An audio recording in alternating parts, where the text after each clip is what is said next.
एक बार 3 गप्पी मिलके गोस्वामी तुलसीदास जी के पास में गए।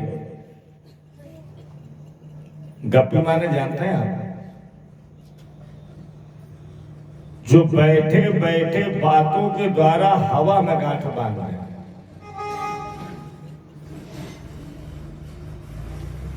उन तीनों गप्पियों ने गोस्वामी जी से कहा, महाराज रामायण में बड़ी अच्छी अच्छी बातें आपने लिखी, अगर हम कोई गप सुनाए तो लिखोगे? गोस्वामी जी कहते हैं, भाई सुनाओ। अगर हमें लगेगा ये लिखने लायक है तो जरूर लिखूंगा। पहला गप्पी कहता है, लिखिए सरकार। वारी मथे कृत होए परु। हमारे गांव के बाहर एक नदी बहती है। एक 20 लीटर का प्लास्टिक का डिब्बा लेकर के मैं गया, नदी के पानी को डिब्बे में भरा और जब मट्ठा बनाने वाली मटकी में नदी के पानी को डाल के मथानी चलाई तो पानी से घी निकलने लगा। गोस्वामी जी ने लिख दिया, क्लियर हो सकता है। दूसरा कहता है, हमारी भी गप लिखो। सिकताते तेल।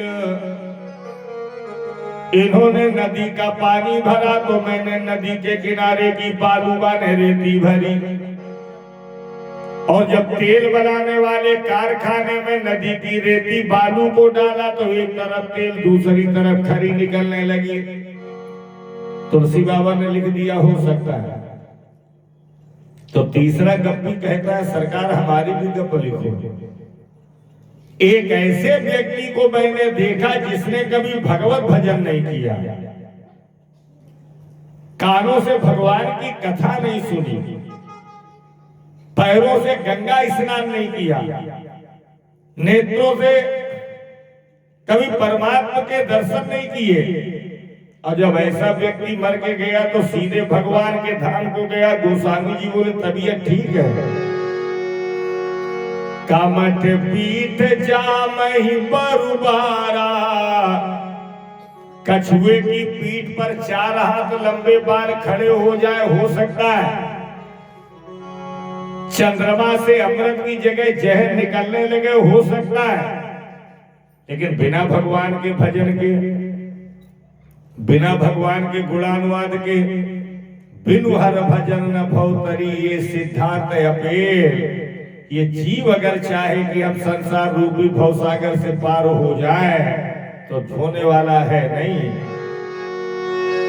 भवसागर चाहा, इस संसार रूपी भवसागर से पार जाने का सरल और सुगम मार्ग चाहते हो तो पार जो पावा उनके लिए राम कथा कहा दृढ़ नावा। ये प्रभु श्री राम जी का नाम, प्रभु श्री राम जी की कथा दृढ़ नौका के समान है। मैं निवेदन करूं, कल मानस के अंतर्गत बड़ा दिव्य प्रसंग आप लोगों ने श्रवण किया। आशीर्वाद लेकर के मैया जानकी जी माता गौरी का अपने राजमहलों में आए।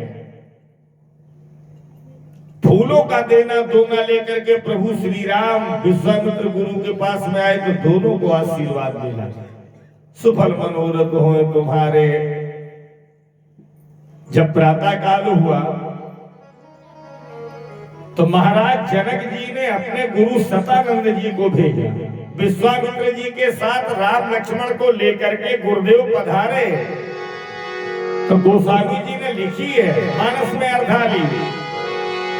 रंग भूमि जब सिय पगुधारी,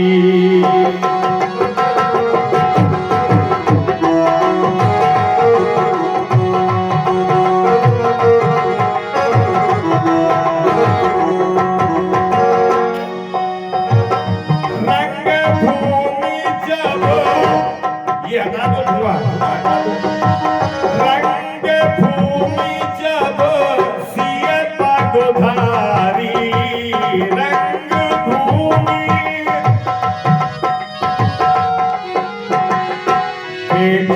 रूप मोहे नर नारी।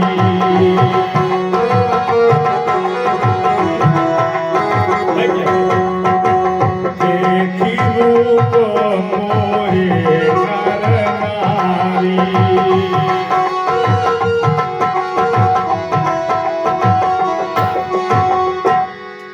मैया सीता जी की रंगभूमि में जब पगुधारी भगवान श्री राम ने चरण कमल रखे, इनका नाम पगुधारी कब पड़ा? जब से लात भृगु जी ने मारी, तब से नाम परो पगुधारी। अथवा जब से नारी अहिल्या तारी, तब से नाम परो पगुधारी। बड़ा सुंदर महाराज जनक जी ने भगवान को आसन दिया। सब मंचन ते मंचेक सुंदर बिसद विशाल। एक बड़े ऊंचे मंच पर एक तरफ प्रभु श्री राम जी को बिठाला, एक तरफ भैया लक्ष्मण को आसन दिया और बीच में गुरु बाबा विश्वामित्र जी को बिठाला। राम कथा के परम विद्वान बैठे हैं आप, घर घर रामायण रखी है। महाराज जनक जी के उच्च आसन पर बैठ करके भगवान श्री राम ने 16 झांकियां दिखाई। जो राजा हैं तो बलवान, शरीर में अभिमान भरा। जनक जी हमें आदेश दे, धनुष तोड़े, सीता ले, घर जाए। जब उन राजाओं ने भगवान को देखा तो लगा ये हमसे बड़े वीर बैठे हैं। देखहि रूप महारन धीरा, जय हो राजा राम।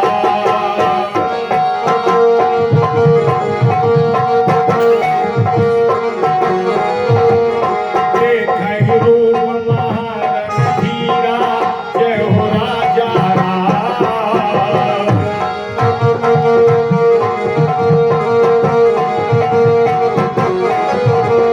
मनहु वीर रस धरे शरीरा, जय श्री सीताराम।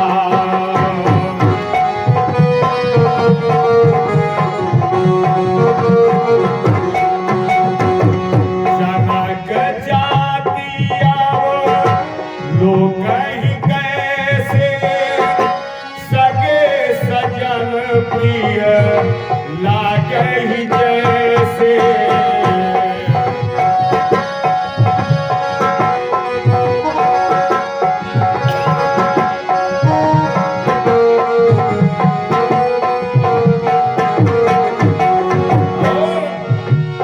रहे असुर छल छोनिप बेसा, जय हो राजा राम।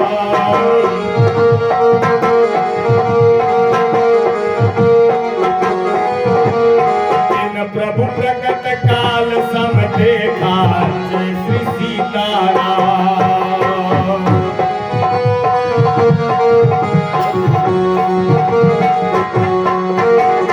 इन प्रभु प्रकट काल सम देखा, जय श्री सीताराम।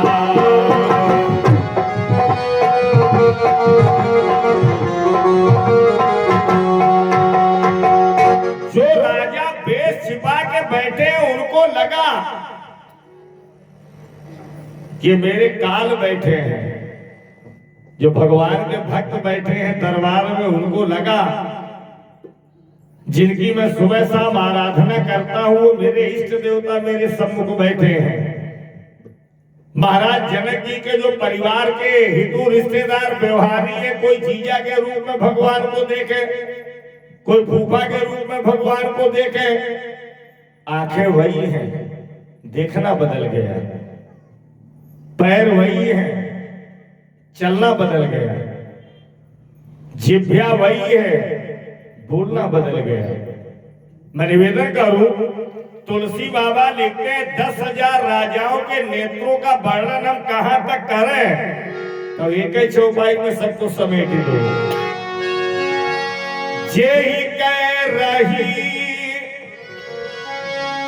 भावना जैसी, तो प्रभु मूर्ति देखी तिन तैसी। जिसने जिस नजर से भगवान को देखा, भगवान ने उसी रूप में दर्शन दिए।